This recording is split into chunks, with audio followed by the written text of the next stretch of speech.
The Benjamin Dixon Show is only possible with listener support. Go to www.thebenjamindixonshow.com to register for our blog and join the Progressive Army. And now, ladies and gentlemen, You're now about to witness the truth. It's the Benjamin Dixon Show. Welcome, ladies and gentlemen, to the Benjamin Dixon Show. I am your host, Benjamin Dixon. It is Thursday, September 29th, 2016. Thanks so much for joining us. You could have been anywhere in the world today, but you decided to spend a little time with us. There are a lot of things, a lot to cover in the news tonight. Some amazing stories. The most amazing to me, I'll say it at the beginning, man, this the American politics, well, politics in general, but American politics in specific, it is a dog and pony show, to say the least. So we're going to talk about that tonight pretty extensively. But before we begin, as always, I'd like to thank my patrons. I want to thank all of my patrons. Thank you for making it happen. We couldn't do this without you. Special thanks to our two newest patrons, Ashley, who became a patron 2 days ago. I wasn't here yesterday to thank you, Ashley. And Brian, who became a patron on yesterday. Thank Brian W. Thanks so much for becoming a patron and supporting the show. We absolutely cannot do this without all of you. And also I want to send a special thanks to my homegirl, Anoa Changa, who sat in for me last night. Just had a really serious headache going on, and I just couldn't bring myself to actually get on the road to come to the studio. And so I called her at the last minute, and as always, she comes in clutch. She is my go-to, and she has never let me down. So everybody give a round of applause to Anoa Changa. If you haven't checked out her show, be sure you do. The Way with Anoa. If you haven't supported her show, be sure you do. Make sure you subscribe. She has a Patreon account too, and I'm quite sure she can use your $1, $3, $5 a month just as much as I can. So go over there and show her some love, because she has really been a tremendous help to me. But I am back in the saddle, and let's talk about I'm sorry, I'm trying my best not to laugh, but I can't help but to laugh at this one. I've got to talk about Gary Johnson.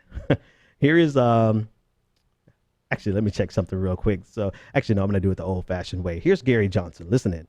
Who's your favorite foreign leader? Who's my favorite? Just name anywhere in the country, any one of the continents, any country. Name one foreign leader that you respect and look up to. Anybody. Mine was Shimon Peres. No, okay, I'm talking about living. Go ahead. You got to do this. Anywhere, any continent. Canada, Mexico, Europe, over there, Asia, South America, Africa. Name a foreign leader that you respect. I guess I'm having an Aleppo moment. Why would former president of Mexico? But I'm giving you the whole world. I know. Anybody in the world you like. Why? Anybody. Pick any leader. The former president of Mexico. Which one? I'm having a brain. Well, name any no. Fox. Okay, who's your favorite foreign leader? Get him off the hook. Name a foreign leader you respect. He was terrific. Any foreign leader? Merkel. Okay, Merkel. Okay, fine. Save yourself. Can't argue with that. Anyway, let's go. Who's your favorite president in history? Favorite president? Libertarian. Jefferson. Okay, So you all right. So what do you think of the Democrats getting rid of their Jefferson-Jackson Day dinner? Okay, that's enough. Okay. Whew. Man, that was painful for a lot of reasons. Number one, because I get the self-deprecation thing, because I do it. I get it. It helps you out. It helps you cope with your insecurities to be self-deprecating. But Gary, you do not go ahead and name the fact. You don't give a name to the fact that you don't know what the hell you're talking about. I mean, that is atrocious. You have to be able to name somebody on the global stage that you like, that you respect, currently on the stage that you like or you respect. Now, here's the thing. Of course, as you saw, this was going on with Chris Matthews, the town hall, the Libertarian town hall. But here's a problem, and maybe I'm going to ridicule him first of all, but then because it is hilarious that he's 2 for 2 on questions that really shouldn't be a got you question. But maybe if we consider the fact that he is a libertarian, and can anyone really name someone on the international stage that has or espouses even remotely libertarian values. I mean, we've thought about this before the show, and we could not come up with a single person on the international stage currently that Gary Johnson could have said and gotten away with it. Anybody he would have mentioned would what's he going to say? He can't say Vladimir Putin, right? Even Angela Merkel, she's a centrist. She's definitely not a libertarian by any means. So even if he had said Merkel for himself personally, it could have posed a problem for his libertarian base.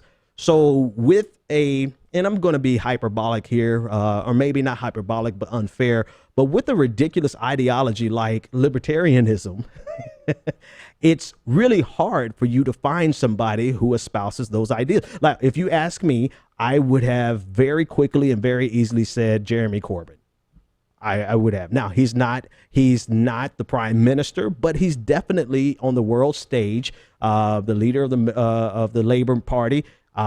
He's definitely, I could have got away with that answer because his, for the most part, I can't say one for one, but for the most part, his political and economic positions are exactly where I am in many respects. But a libertarian, I don't know. Can anybody think of, if you can, leave it in the comment section, who is a libertarian leaning figure that you could, now, we think about anybody else you would like, right? I mean, like I said, he couldn't say Vladimir Putin.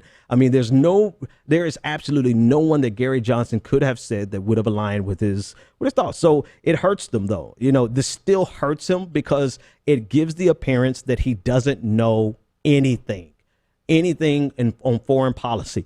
And if you saw his tweet on yesterday, or maybe it was 2 days ago, even his economic, not even, but especially his economic policy is ludicrous. He wants to do away with income tax. He wants to do away with corporate taxes and go with a federal consumption tax only.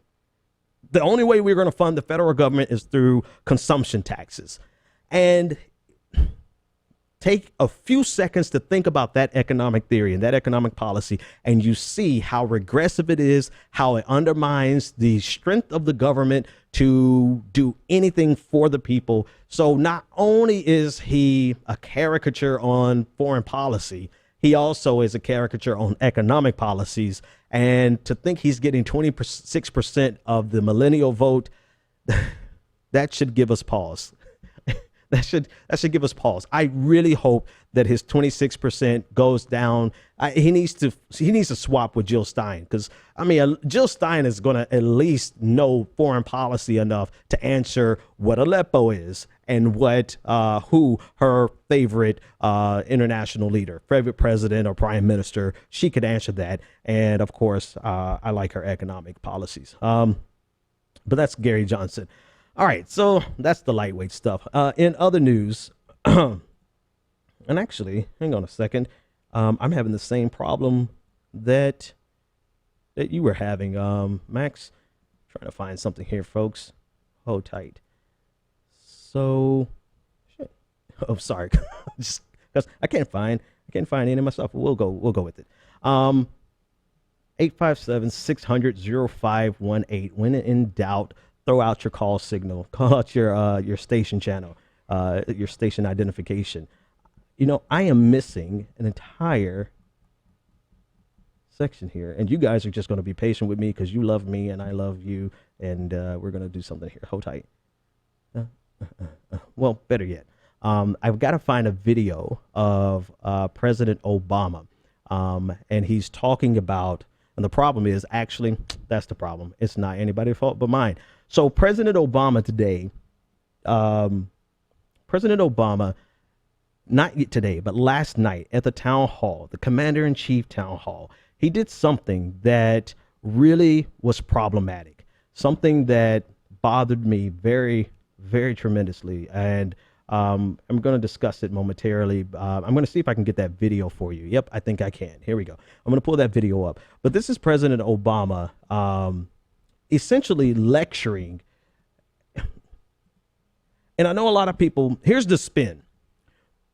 Politicians know how to have double speak, how to triangulate. And President Obama triangulated the hell out of the issue with Colin Kaepernick, and he did it at the Commander-in-Chief forum yesterday. And I want to, as soon as I get that clip up, I'm going to play it for you because I need you to hear his words. I need you to hear what he said, because it is asking us African Americans, it's asking us to show a level of empathy that, quite frankly, is not afforded to us. And it gets to a point where you're asking, enough is enough, to be quite honest with you. Enough is enough in asking us and requiring African Americans to have a level of empathy to show this concern for people who often don't show that same level of concern for us. So yeah. All right. So I think I have, I think I've filibustered long enough for me to get this for you.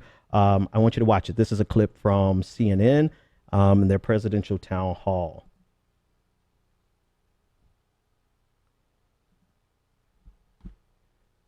And hold that thought. Of course, my wonderful editor is going to make this look so nice for the clip. But here we go. All right. So this is President Obama and a question from a soldier at the town hall. And here we go. Home of the brave by making the ultimate sacrifice for the land of the free. Lately, some players in the NFL have been choosing to take a knee during the national anthem, a time which I believe should be reserved to respect our service members. As Commander-in-Chief, how do you feel about those NFL players choosing this typically respected time to voice their opinions? Well, as I've said before, I believe that us honoring our flag and our anthem is part of what binds us to the nation. And I think that for me, for my family, for those who work in the White House, we recognize what it means to us, but also what it means to the men and women who are fighting on our behalf. But I'm also always trying to remind folks that part of what makes this country special is that we respect people's rights to have a different opinion and to make different decisions about how they want to express their concerns. And the test of our fidelity to our Constitution, to freedom of speech, to our Bill of Rights, is not when it's easy, but when it's hard in this country. And so, you know, my hope would be here it is, that as this debate surfaces, we're always reminding ourselves that you know, in a democracy like ours, there are going to be a lot of folks who do stuff that we just don't agree with. Come on. But as long as they're doing it within the law, then we can voice our opinion objecting to it, but it's also their right. And, you know, I think that it's also important for us to recognize that sometimes out of these controversies, we start getting into a conversation, and I want everybody to listen to each other. So I want Mr. Kaepernick and others who are on a knee, I want them to listen to the pain that that may cause somebody who, for example, had a spouse or a child who was killed in combat, and why it hurts them to see somebody not standing. But I also want people to think about the pain that he may be expressing about somebody who's lost a loved one that they think was unfairly shot. Okay. And one of the things I always... Yes, that's enough, President. Thank you very much, Mr. President. Okay. So here's the problem with that. And I gave you the long version because I don't want to, there's no need for me to play it in just clips because, it's easy to get upset with the proof text of it, right? And I'm sorry, that's an old theological term. It's easy to get upset taking it out of context. But I have a problem with it even in its full context. In its full context, President Obama is doing what he has always done, and that is to try to kumbaya every single moment. And some moments do not require you to draw equivalencies so that we can all just get along. And this is one of those moments, right? It's a loaded question that this officer is asking him or the soldier is asking him. And I get it. President Obama is the president of the United States, and he's going to try to make everybody come together. But, there is no equivalency. There's no equivalence, rather, between people who get upset at the nonviolent protest of Colin Kaepernick and the pain that is leading him to do that protest, right? We're talking about people who are upset about you not, quote unquote, respecting the flag, compared to people who are upset about people being killed by officers draped in that flag. There's no equivalence there. And and I get it. I get what President Obama is asking. He's trying to appeal to what he believes is the greater humanity, for us to listen to each other, for us to let us reason together, right? For us to see, to try to experience and have empathy for each other. But do you realize you're asking us to have empathy for people who think we have no reason to protest, who think that our very protest is anti-cop? We're protesting police killing black men and women. And by us protesting police killing black men and women, they think we are anti-cop. In other words, for us to not be anti-cop, we should be okay with the police killing black unarmed men and women. Do you see what we're not dealing with equals? We're not dealing with two cases of you did something to me, I did something to you, so we need to sit down and talk this out and listen to each other. No, we're dealing with people who want to silence any protest of police officers killing black lives.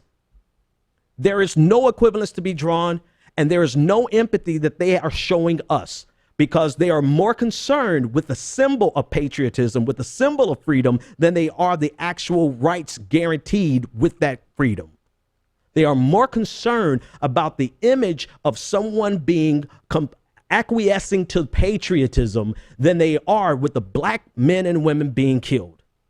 So our very disgust at losing our lives, President Obama has drawn an equivalence between that and someone who is hurt over us not standing up for the Pledge of Allegiance, over us not standing for the national anthem. So even in context of what President Obama is trying to ask of us, no, it is no. We are not required. I get it. I get it, but I don't care. I get it because to Obama, he believes this represents a greater humanity. But there is a point in every human being's life that you have to realize that you are not required to show empathy to people who have zero empathy for you. To ask us to show empathy and compassion and concern for people who over a flag, to people who have no empathy, compassion, or concern over the death of black lives, you're asking us to commit to an abusive relationship without any regard to our well-being. And as much as I like President Obama, it's time for him to go back to Chicago. It's time for him to hush, be quiet on this issue, do what you want to on foreign policy. But in a minute, I'll talk about where that's a problem too. But it's I'm done. I'm done, because as flowery as your words sound, as nice as it sounds, and it sounds like it's appealing to the better man, it's appealing to the better person, and it sounds like a level of pacifism where we want to love our neighbor, but our neighbors have no regard for our safety and well-being. And what's that saying? Is it by Gandhi? Pacifism in the face of coward. Hang on, I'm going to look it up in real time. But this thing really bothered me because it's requiring something of black people that America does not do. Right? We don't show empathy when something happens to America. We don't show when somebody hits America, we hit them back with shock and awe. Right? We even underneath President Obama, we strike back. When something happens, but when it happens to a black person, we're required to show a level of love, compassion, and empathy that is never reciprocated. And I'm just too old for that. I've dealt with too many human beings, too many relationships. I am not required to love somebody that is not loving me back. And that doesn't make me the smaller person. That makes me the person who would love you, but you don't know how to treat me. I would show empathy, but you don't know how to show any to me. And so my love, my compassion, my empathy, President Obama, is reserved for people who know how to treat me right.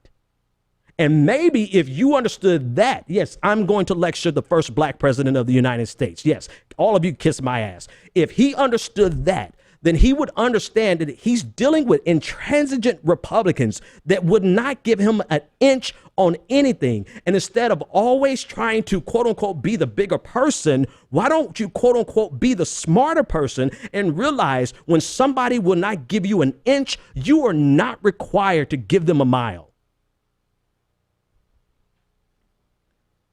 As many things as I admire about President Obama, as many things as I would like to sit down and have a coffee and talk to him about, this is one thing that I would have to say President Obama is missing the forest for the trees. He believes so much in this greater humanity that he doesn't realize that you're submitting to the demands of patriotic terrorists.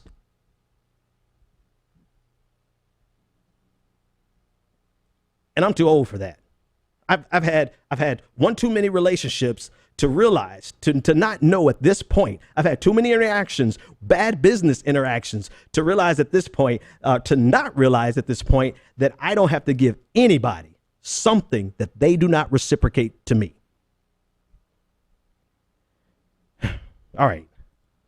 If I know this number, I think I recognize this number. I think I will take this from caller. Give me time to reset some graphics. Caller, you're live on the air. What's your name, comment, and or question? Caller, this is you. Just when I brought you up, you hung up just when I brought you up. But that's it. I mean, that's what I'm. There's nothing else to be said about that. So I'm moving on. I'll give those callers a couple of seconds to call back while I switch. But I'm sorry. You are not required to show anything, to give anything, because that is the definition to me of an abusive relationship. That's like loving a person that beats you on a regular basis, and then your mother-in-law or your daddy telling you that you should just stay there. No, you don't stay there. You get out of there. You get out of that abusive relationship. Caller, you're live on the air. What's your name, comment, and or question? Okay, what's going on here? I know what's going on. Okay, caller, you're live on the air. What's your name, comment, and or question? Hey, Ben, this is Steve over in Washington. Hey, Steve, what's going on? First, real quick, Anoa was incredible yesterday. She was really, really on point, and so she does a great job covering for you. And thanks. Awesome. When you get on with the health. So, well, I have a question for you. I have a friend. Well, first of all, I'm a white male, and that's important for context. But I have a friend who I thought was liberal and I thought was progressive, who just recently said a bunch of really kind of disturbing things about the Black Lives Matter movement, saying they're racist, all the stuff, blah, blah, blah, that I wouldn't have expected out of a progressive or a liberal. And I guess my question for you is, what do I say to that? Or should I even bother trying to convince that person otherwise? Man, like, is it worth my energy? I'm trying to convince them, or what? That's a $1 million question. Is it worth your energy? I'm you know what? I'm at the point where I don't have a lot of energy to give. If you feel like that person is going to hear you, and I mean, genuinely hear you. And here's the thing, like, to get a breakthrough, this is like completely off a tangent, but this is important. I've seen 2 breakthroughs that I actually got online talking with people. And that rarely ever happens. Don't expect that to happen often. Like out of 100,000 interactions over the last 5 years, I've had 2 breakthroughs, but they only came after we were so frustrated with each other that I basically just dropped the F-bomb, like, you are just the most ignorant mother effer I've ever seen in my life, and walked away. And they both came back to me twice, and said it was only when I showed that level of frustration that they thought, well, maybe I'm wrong. Thing is, I don't have that kind of energy to give anymore. If you've got that kind of energy, you can go for it. But be honest with you, a lot of times it may not be worth it. Speak your piece and move on. But you would be surprised how many liberals, quote unquote progressives, but liberals are hold these views. Matter of fact, there's data to support it, right? There's about, I think, 25% of Hillary Clinton's supporters have this negative view of African Americans compared to like 30% of John Kasich. Like, I might be fudging the numbers, but the margin between Hillary's voters and John Kasich and Ted Cruz voters was really within the margin of error, if I'm not mistaken. Whereas, Donald Trump supporters, they were at about 50%. But that vein is definitely inside of the Democratic Party and liberals. Thanks so much for the call. Yeah. Oh, man, my bad. I definitely didn't mean to hang up on you like that. But yeah. All right. Caller. One more caller. You're live on the air. What's your name, comment, and/or question? And do me a favor. Cut down whatever you're listening to, however you're listening to me on the background, and give me your name, comment, and/or question. This is Sean from Seattle. Sean from Seattle. What's going on, man? It's been a long time. It's been a while, yeah, for sure, man. Hey, when I saw that article, I knew I had to check you out today and figure out. I thought my reaction was bad because some older people are like, you just don't understand. You just don't understand. But this is the second time this man has lectured us. Mm-hmm. And he has so many strong words for women's rights, immigrants, and even against Trump. Yep. But when it comes to black community issues, mm-hmm. it's just this rhetoric, this parse rhetoric in lectures. Yep. And I mean, I was already on the edge when he told us that we needed to vote for Hillary to save his legacy, but he just killed his legacy. Yeah. I don't know. It's so many of my friends that in my age group, the older ones, I don't know what to say, but we are just like done. Yeah. I had one friend who was like super Queen Obama. You couldn't say anything wrong about Obama. If you were black and you said something wrong about Obama, you was a white racist. And when he said that about Hillary and his legacy, she called me and she was like, she was in a state of shock. Yeah.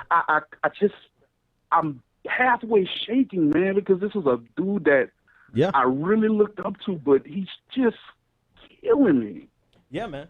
Yeah. But I appreciate your analysis on it because it gave me some points to go back to people with and say, well, this is not just me, and this is not me just being angry at Obama.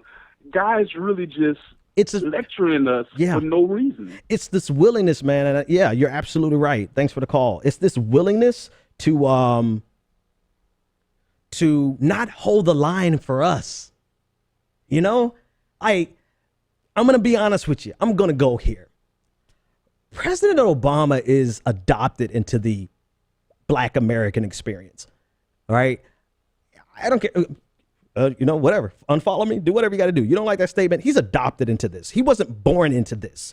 Right. He wasn't. And I'm not saying the difference between being African American and like Jamaican American. No, I'm saying born into this into this problem, right? Born into the communities where you experience this problem, born into the communities where you observe the problems and you see how your neighborhood is treated compared to somebody else's neighborhood, or born into communities where you may be wealthy, but you still get treated slighted by other communities, right? We took him in because we didn't care, because we knew once you get here, like what's your guy from the Daily Show?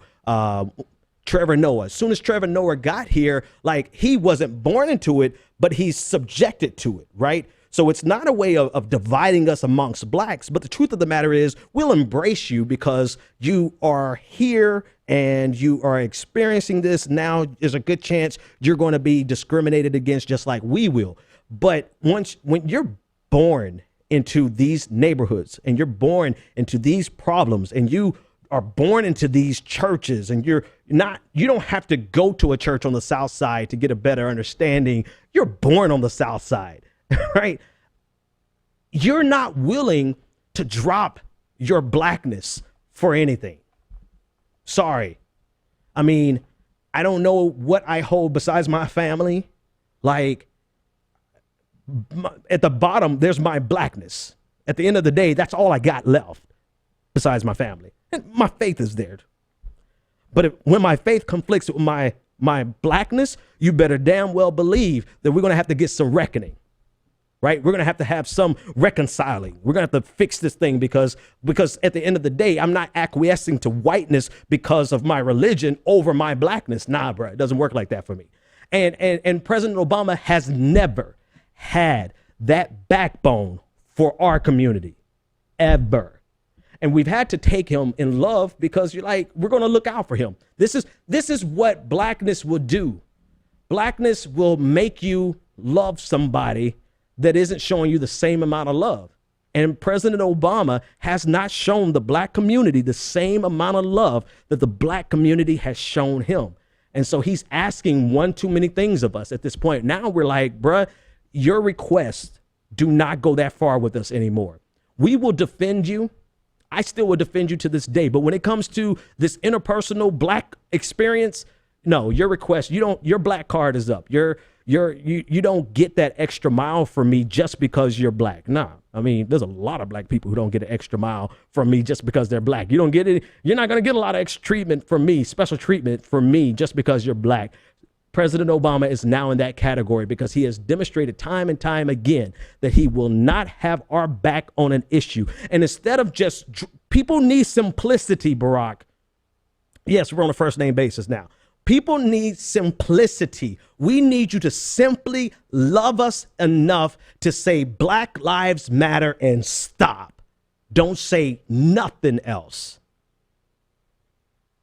Instead of equivocating and triangulating and trying to make everybody happy and trying to draw a false equivalency so that you can appear that this is balanced, so that you can appear that you were not the black president, but you're the American president, but you're okay being the Hispanic president, you're okay being the LGBTQ president, you're okay being the women's rights president, which is great. I'm glad you're all those things, but shit, can you be the black president for once? I mean, what do you got? You got 3-4 months left. Can we borrow a month?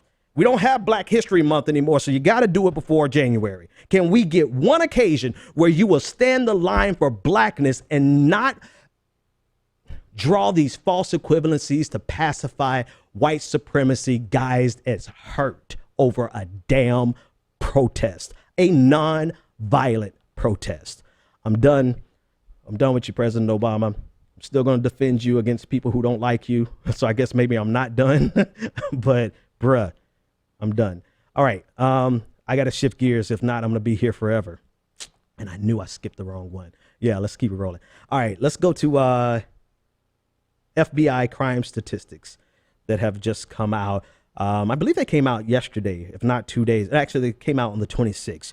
So homicides in the United States went up by more than 10% in 2015 over the year before. So over 2014, we went up by 10%. Violent crime increased by nearly 4% during the same period. And this is the new stats that have been released by the FBI. They were just released on Monday. 50% of the homicides took place in just 7 U.S. cities. Not only that, but a vast majority of those new homicides, out of what, 1,400 new homicides? I'm looking for that number. The vast majority of them were African Americans, were blacks. 800 out of like 1,400, 800 out of 1,500 were African Americans. All right, so here are the data. So the percentage of murders committed with guns increased to 71.5%.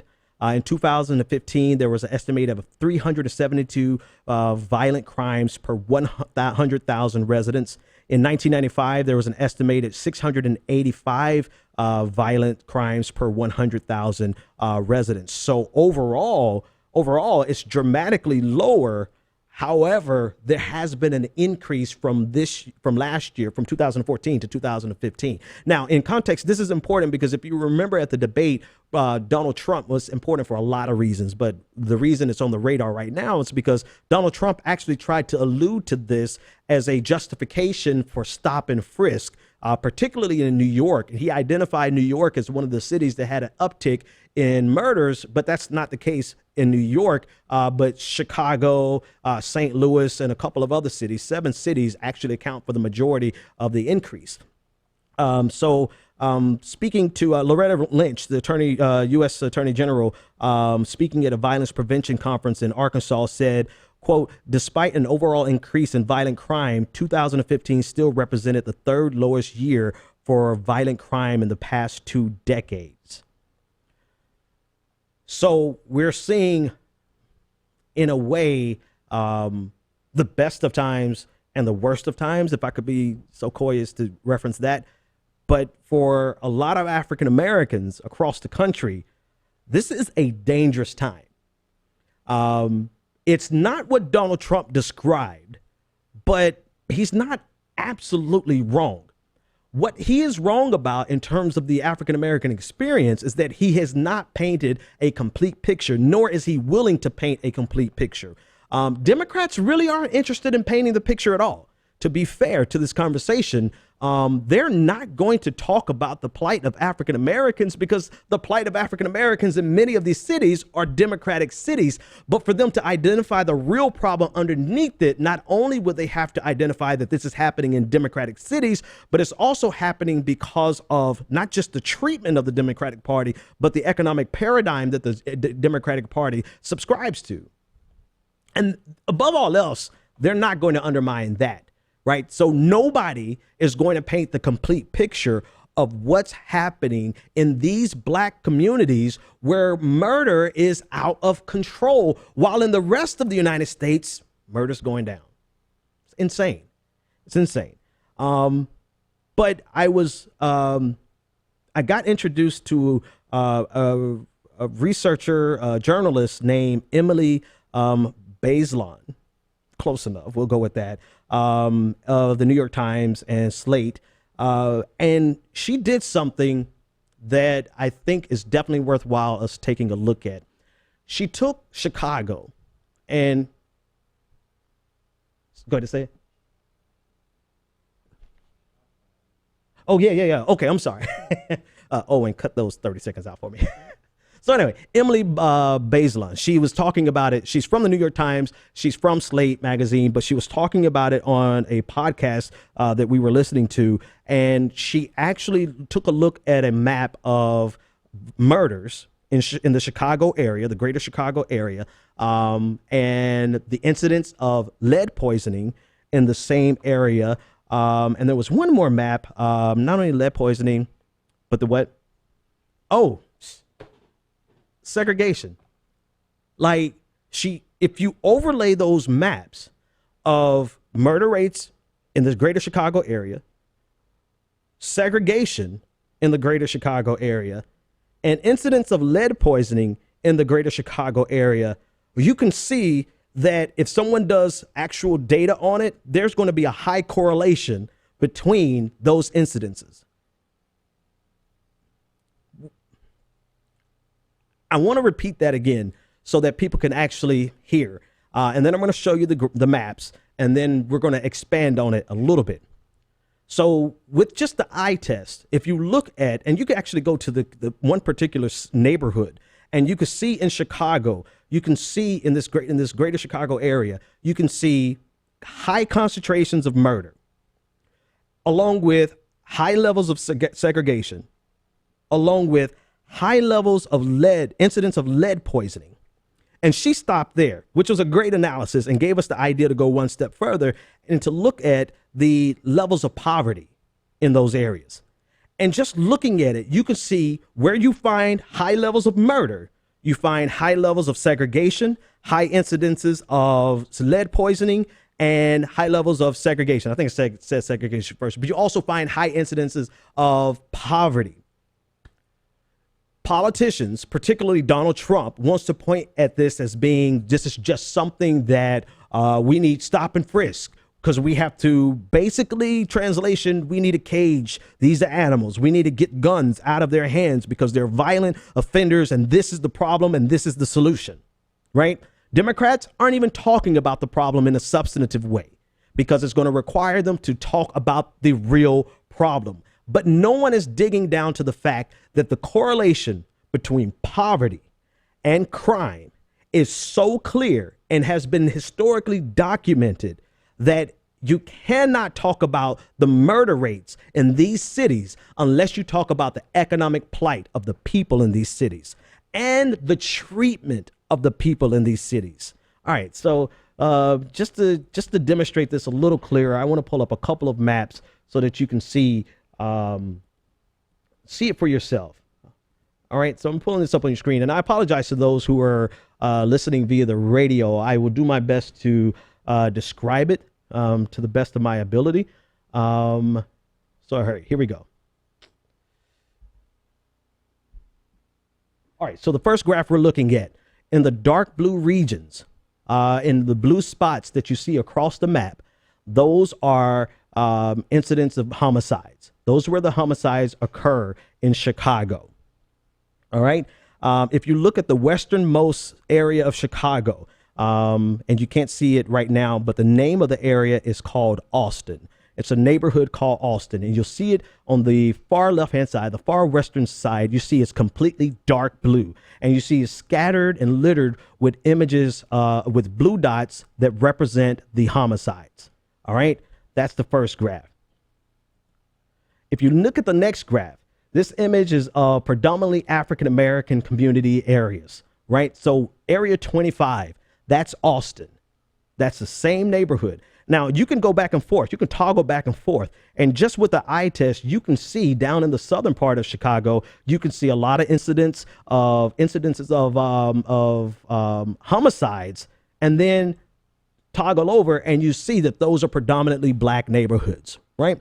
Nothing groundbreaking there except black neighborhoods. The fact that we can call it a black neighborhood lets you know that there are high levels of segregation. All right. So we're going to go one step further. Now, this is all what Emily Bazelon, and I apologize if I pronounce your name wrong, but this is what she established. And if you look at this graph, this third graph are incidents of lead poisoning. These are occurrences of lead poisoning. Now, in particular, I want you to look at that same left-hand west side of Chicago area. And I'm going to toggle back to the very first image. It's almost perfectly overlaid. Austin, where you have the highest concentrations of killings in Chicago, you also have high occurrences of lead poisoning.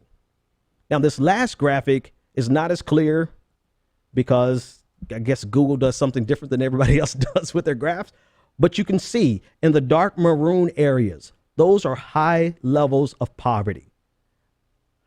That western corridor, that western side, Austin, where you have high occurrences of murders. You also have high levels of segregation. You also have high levels or high occurrences of lead poisoning.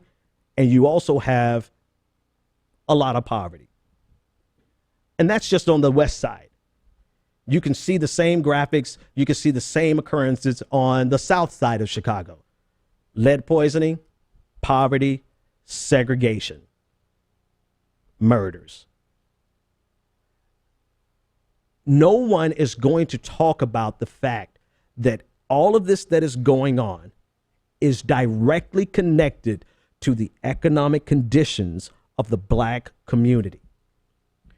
Donald Trump will say, oh, black people are poor, but he's not going to say why they are poor beyond the fact that what standard Republican orthodoxy suggests, that black people are lazy. He's not going to talk about the occurrences of lead poisoning. He's not going to talk about the Blythe. He's not going to talk about the white flight, the segregation. He's not going to talk about all of those things. Republicans will never talk about those things. But hell, we can't even get Democrats to talk about it in the first place.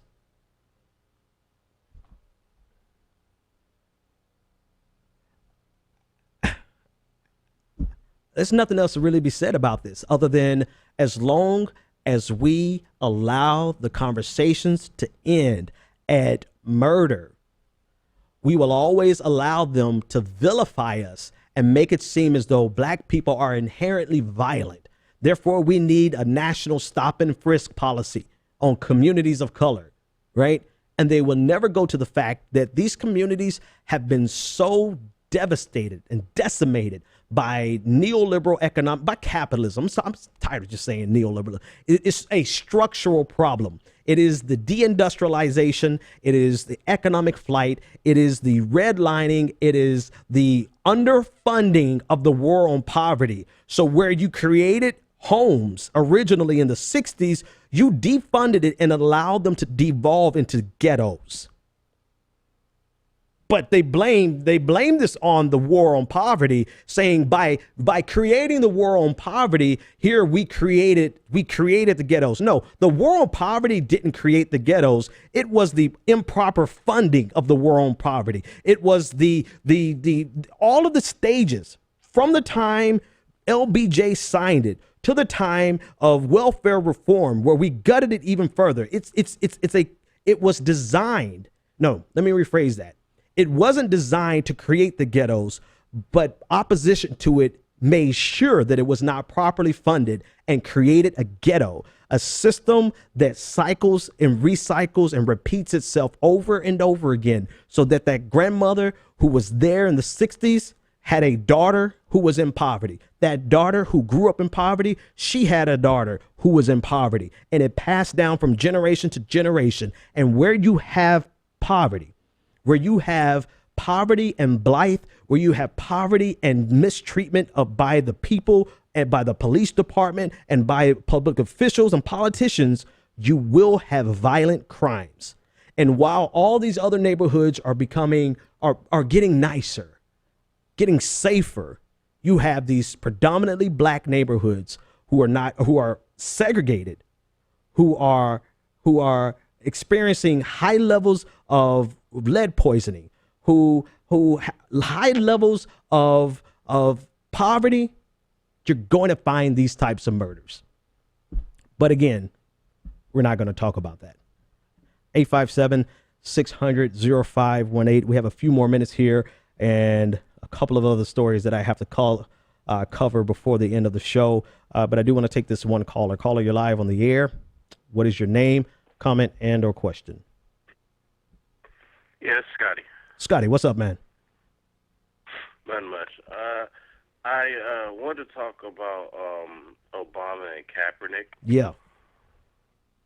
Yeah, it didn't surprise me what he did by doing that. This is pretty much standard Obama neoliberal politician triangulation. And I'll say this. He did us a disservice when he did that. Mm-hmm. He didn't just do a disservice to Colin Kaepernick. He to did all a of us. disservice to Michael Rose Ivory. He did the disservice to all the, not just the pro athletes, the college athletes, yep. but even the high school kids, and elementary. Yeah. Yeah, like, these kids are getting death threats. And I also think part of it was intentional. And I think part of it was to neutralize the idea of Kaepernick, of this young black man sort of like turning away from what we see as, and I think part of it was because of his comments about Hillary Clinton at the debate.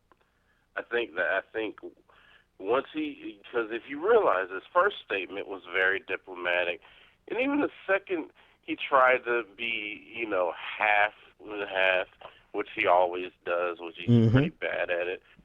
I think he did it as a way to sort of counter that type of influence, because Colin Kaepernick, what he said about the debate, he said pretty much what a lot of young people feel about this year's election. Absolutely. And the whole process. And for him to say that, it's not just him just doing a typical DLC Democrat stance. I think he purposely did that to counter him.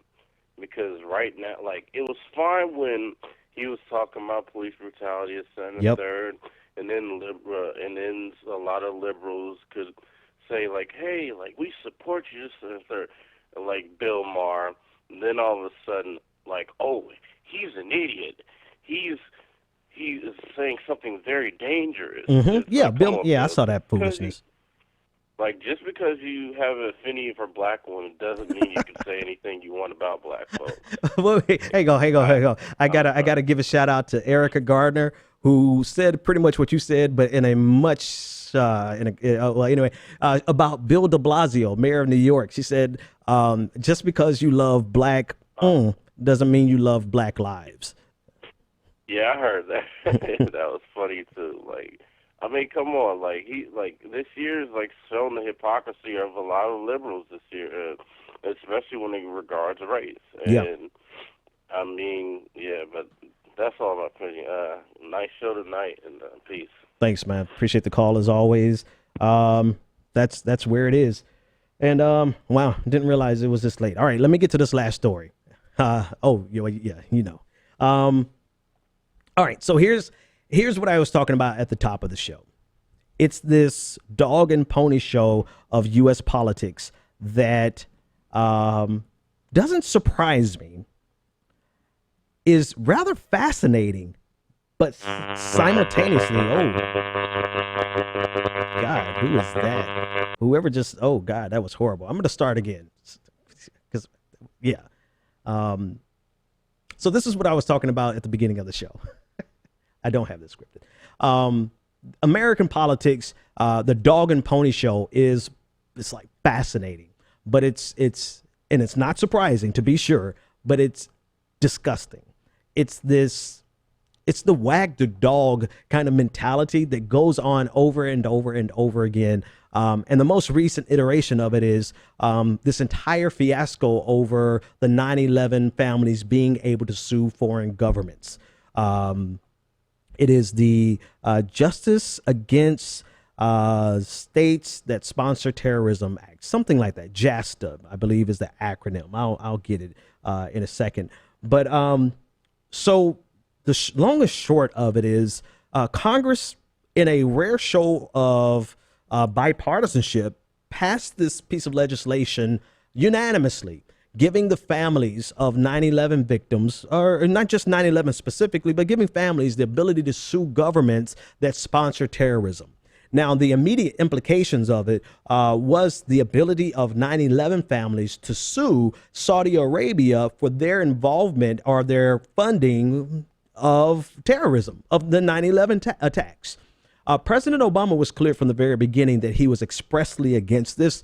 And the reason he said so was because of the implications that this has for sovereign immunity and our ability to operate in other nations. Our soldiers, our ambassadors, our statesmen and stateswomen, their ability to operate there with immunity. And that's something that's recognized in the international community, far-reaching. And so he promised that he would veto it. The House and the Senate passed it. President Obama vetoed it. As of yesterday, both the Senate and the House passed the legislation again with an overwhelming majority, overriding President Obama's veto. Now, you would think that was, and actually, before I go any further, I want you to hear President Obama's response to the override of the veto. Listen in. That's the one. Your reaction? I think it was a mistake. And I understand why it happened. Obviously, all of us still carry the scars and trauma of 9/11. Nobody more than this 9/11 generation that's fought on our behalf in the aftermath of 9/11. And, you know, those families deserve support and they deserve resources. That's why we set up a victims compensation fund, and on average, families received about $2 million each. But what this legislation did was it said if a private citizen that having been victimized by terrorism, that another country didn't do enough to stop one of its citizens, for example, in engaging in terrorism. What else did it say, President Obama? Let's see. Private lawsuit in court. And the problem with that is that not quite sure what's wrong with the video, folks. Hold tight. The problem with that is what, President Obama? Then our men and women in uniform around the world could potentially start seeing ourselves subject to reciprocal loss. And the concern that I've had has nothing to do with Saudi Arabia per se or my sympathy for 9/11 family. Yeah, so here's the thing. So he expressed it pretty clearly, and he seems to make a compelling case. Here's the dog and pony show. On the screen, I have a picture of Chuck Schumer.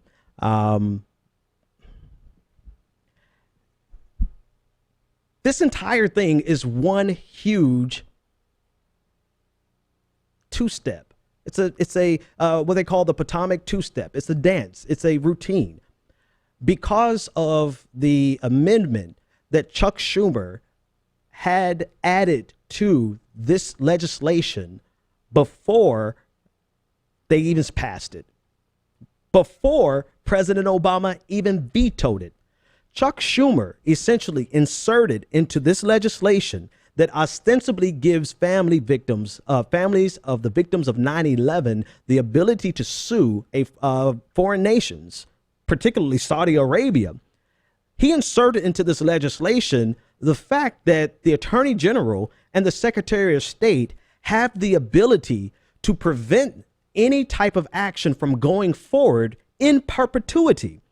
In other words, they have the ability to step in and assert a stay, overriding any type of lawsuit for a period of 180 days. And then they have the ability to renew that stay for another 180 days. And they can continue to do that. In other words, if the U.S. government, the Attorney General, and the Secretary of State intervene and feel as though they should stop this lawsuit from going forward, a family member from suing a foreign government, the U.S. government has the ability to stop it. So the first question that comes to mind is if this was inserted before the first time it passed, that pretty much explains why it passed unanimously. But then two, why would President Obama even have the need to veto this if this was in the legislation? And three, why are these politicians acting as though they've done something so beneficial to the family victims of 9/11 when in reality all they've done is passed a law that said you can sue if you want to, but the Attorney General has the ability to stop you from going forward with that lawsuit? It's right there in the legislation. And what's fascinating to me the most, what's stunning, staggering, is the fact that no one is really talking about this. We got this from the New York Post, and I have not seen a corresponding article anywhere. The one place that I did see it was the New York Post. And I want to read you the excerpt from the actual legislation that gives the federal government the ability to prevent or to stall a lawsuit of a 9/11 victim, a family of the 9/11 victims suing a foreign government. And it's right there on your screen. Section 5, stay of actions pending state negotiation First, they establish exclusive jurisdiction. The courts of the United States shall have exclusive jurisdiction in any action in which a foreign state is subject to the jurisdiction of a court of the United States. So first and foremost, the federal government is the boss in any of these lawsuits. Second, intervention. The Attorney General may intervene in any action in which a foreign state is subject to the jurisdiction of a court of the United States under Section 1605B of Title 28, the United States Code added, here's the part, for the purpose of seeking a stay of the civil action in whole or in part. But it gets better.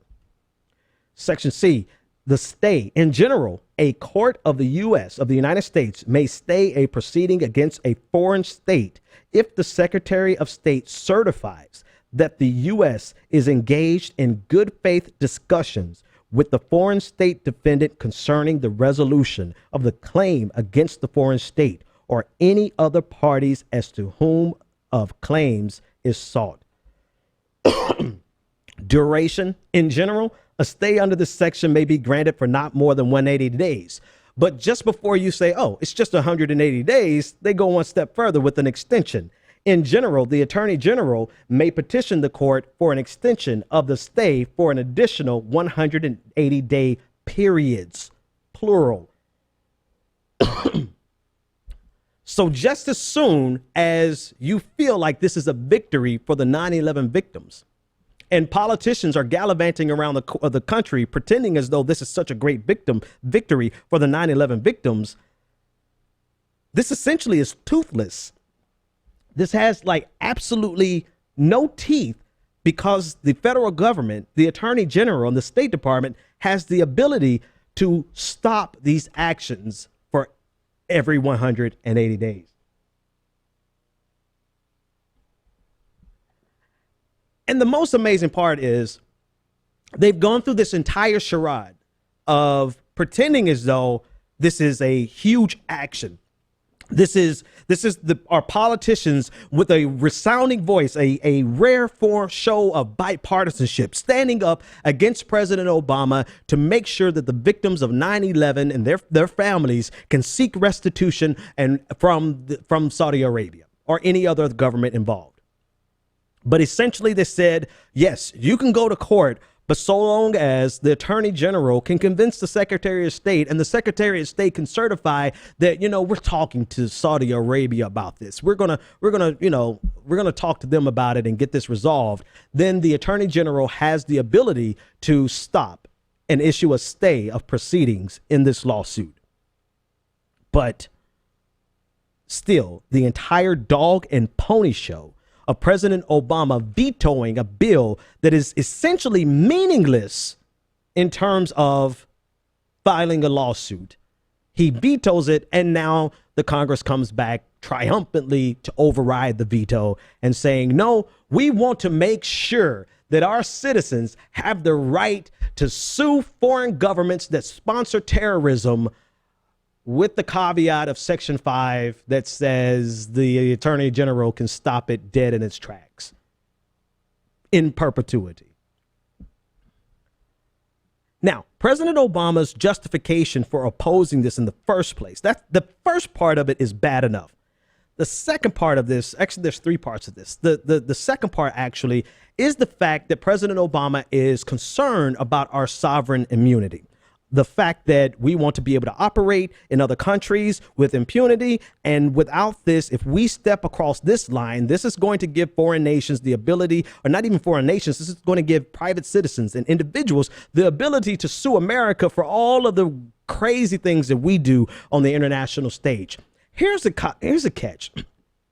Sovereign immunity exists because nations are sovereign. And I know that sounds redundant, but I need you to understand, even if a nation was sued by an individual, that nation cannot be forced by any court to actually pay or even recognize that lawsuit because they are sovereign. There is not even the International Court of Justice has the force of law. They have international law, they have treaties, they have regimes, they have norms. They have agreed upon norms, but if the United States wanted to ignore a lawsuit from somebody from, let's say, Yemen, we could ignore them and pretend like it doesn't even exist. Why? Because we're sovereign. So that's just kind of the international relations. Who's going to force the United States to comply to any of the actions, lawsuits from a foreign nation? Now, there are questions about the actions of the diplomats in those states and their ability to be immune and not be taken into custody. But those are extremes. We're talking about these lawsuits that President Obama is concerned. That's the one thing. The other thing is that there are nations right now that you have the ability to sue because of their involvement in terrorism. If those nations are state sponsors of terrorism, which is an official designation from the United States, you have the ability to sue them. Iran, Sudan, Syria, Libya at one time was on that list. But these are the nations that you right now have the ability to sue them. So it's not just a matter of sovereign immunity. It's a matter of our relationships with that sovereign. If we don't like that sovereign, or we identify that sovereign as being a sponsor of terrorism, then you can sue. But people who, let's say, just fund terrorism, or 19 of the hijackers came from that nation, since we have good relations with that nation, we're not going to designate them as a sponsor of terrorism. Clearly, no. And then therefore, we are concerned with that example of sovereign immunity. But it gets worse. This is the case where American citizens are being prevented from suing foreign governments for death because of terrorism that they either sponsored directly or they did not prevent. And America is saying we're so concerned with our sovereignty that we cannot allow U.S. citizens who have been hurt by these nations to sue those nations, because if we sue those nations, then those nations might sue us. So if we were really concerned about that, then what about this provision in the TPP? Under the accord, companies and investors would be empowered to challenge regulations, rules, government actions, and court rulings, federal, state, and local, before tribunals organized underneath the World Bank or the United Nations. This is from the article in the New York Times, the Trans-Pacific Partnership seen as a door for foreign suits against the U.S. by Jonathan Weissman. So, just so that we have the score, we are concerned about the sovereign immunity of a nation when it involves a U.S. citizen suing a nation that we're friendly with, even if they are connected to acts of terrorism. We're concerned about that sovereignty, but we are not concerned about the sovereignty that the TPP will violate by virtue of companies, corporations, and investors. We're willing to President Obama and everyone who has co-signed on this have been willing to subject voluntarily the United States to tribunals set up by the World Bank and the United Nations for the purposes of making sure that those corporations are not suffering any economic loss. And we're willing to allow the United States to go on trial over any regulations, any policies, any laws that we pass that may inhibit the profits, that may hurt the profits of these corporations. We voluntarily give over our sovereignty for corporations, for profit, but we're scared of relinquishing any sovereignty or the possibility of losing sovereignty because of our citizens suing nations involved with terrorism. Not only is this a dog and pony show because this legislation has no teeth, but it's also a slap in the face to let you know that your individual humanity is not as valued as corporations. Everybody wants to be a person. Corporations are people, my friend. Everybody wants to be a person until it's time to either pay taxes or till it's time to actually seek some repercussions, some reparations, something for the pain that a nation caused us. At that point, no. The most important thing is, are you incorporated? All right. One last caller for the night, and then I'm bringing in Anoa Changa on. I know we're already in overtime, but Anoa's coming on to just talk about the big event that we're having tomorrow night. The bonus show. Tomorrow I'm doing a full episode, a 4-hour-long episode for all the patrons. If you want to get access to that, just go to patreon.com/the BPD show, and we'll have a full hour bonus show this week. Caller, you are live on the air. What is your name, comment, and I hope you don't have that buzz still, or question. Okay, you still have that buzz, so I'm going to say goodnight to the caller, and I would hope that you have gotten rid of that buzz by then. Let me see if I can call up my homegirl, Anoa Changa, here, and let her tell us about, oh, there she is, the way with Anoa. Well, Anoa's not saying that you're online. Oh, there we go. All right, so I'm bringing on Anoa tomorrow night, and I want to pull up some images on your screen. I want you guys to be here. So not only do you get the bonus show tomorrow for all the patrons, but tomorrow night we also have the first in a series of Progressive Army, Black Lives Matter. It's a lot of words, a lot of syllables. The Progressive Army presents panels on Black Lives Matter. You can see the graphic on your screen. It's a part 1 in a series, a 5-part series, Police Violence, the Product of Systemic Racism, on tomorrow night. And actually I have Anoa. Anoa, how you doing? Tell everybody about what's going on tomorrow night.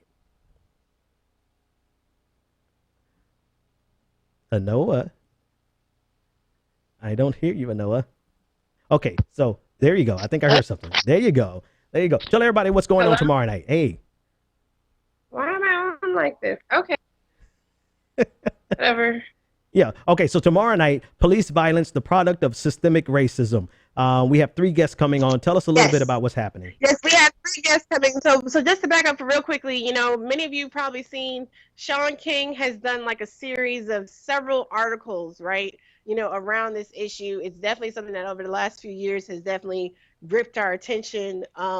And so we've been having internal conversations here at PA. You know, as you guys know, Ben does his show, I do a show, Project Sanity, the Louisa Project, but we have this whole internal group, and we've been having these discussions. And so we decided, okay, let's flesh this out some. How can we add value as the Progressive Army to this overall conversation? How can we provide space? So one of the things that we were able to come up with were these first 5 panels. Maybe we'll do more. Suggestions are always welcome. But for tomorrow night, we will be joined by Michael A. Wood Jr., former Baltimore police officer. If you follow him on Twitter, he's recently been, I guess, tweeting the Oakland PD, for the job as the new chief. But I mean, great analysis. He's been termed a whistleblower, in some circles some articles I've seen, for really just speaking out. He's like I say, he's former Baltimore police officer, really speaks out about what he experienced, what he saw, and just the system as a whole. So tomorrow's conversation is more like a general framing conversation of this issue, looking at systemic racism, looking at police violence as a whole nationwide. We will also be joined by Dr. Karen Johnson, chair of the Black Alliance of Thurston County, which is out in Washington State.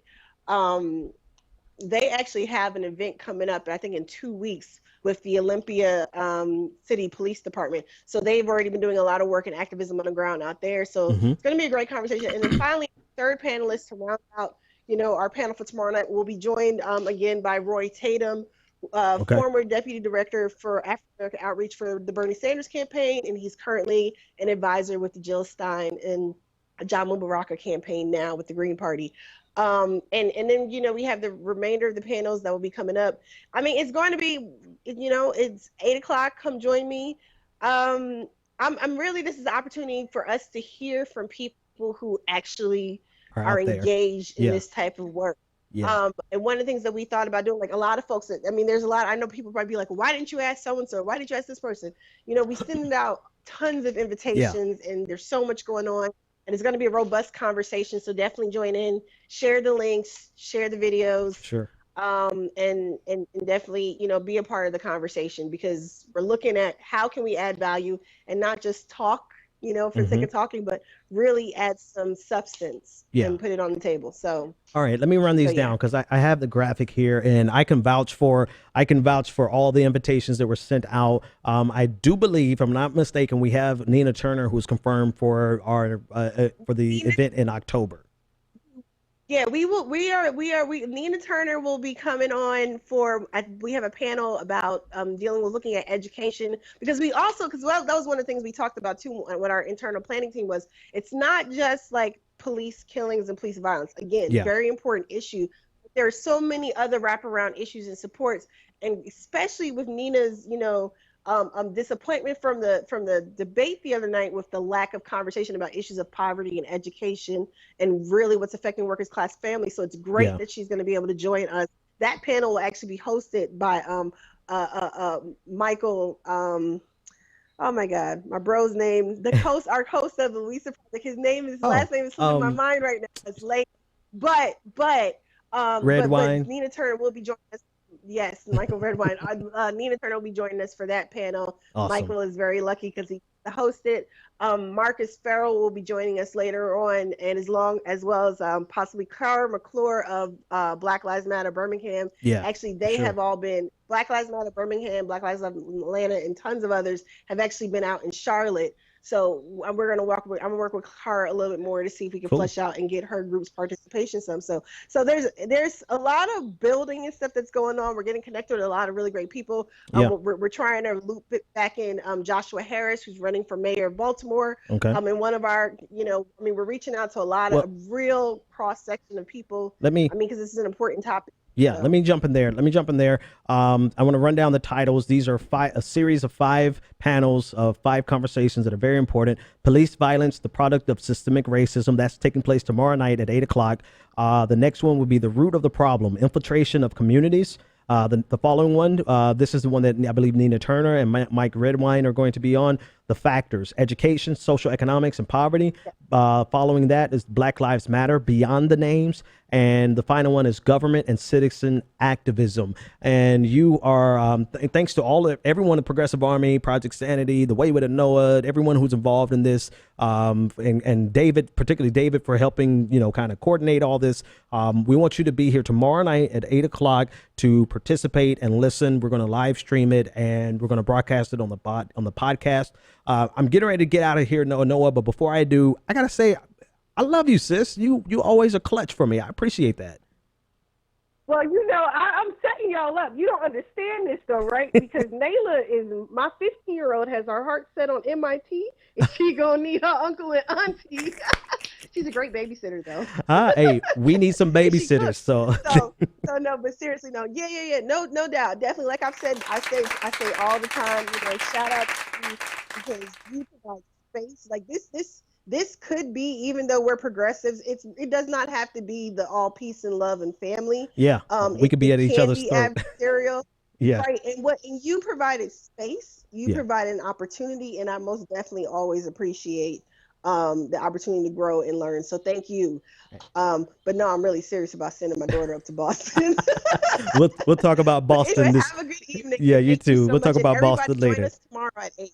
See you guys tomorrow at 8. Hey, the bonus show is going to be tomorrow, a full hour for everyone who's a patron. Come check out the bonus show. You guys have a great weekend if we don't see you tomorrow, but for everyone else, we'll see you tomorrow. The Benjamin Dixon Show is only possible with listener support. Go to www.thebenjamindixonshow.com to register for our blog, join the Progressive Army, and support the Benjamin Dixon Show. It's Ben Dixon! If you like this episode, be sure to share, like, and subscribe.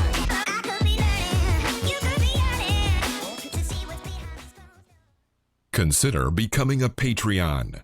Go to www.patreon.com/The BPD Show and support The Benjamin Dixon Show.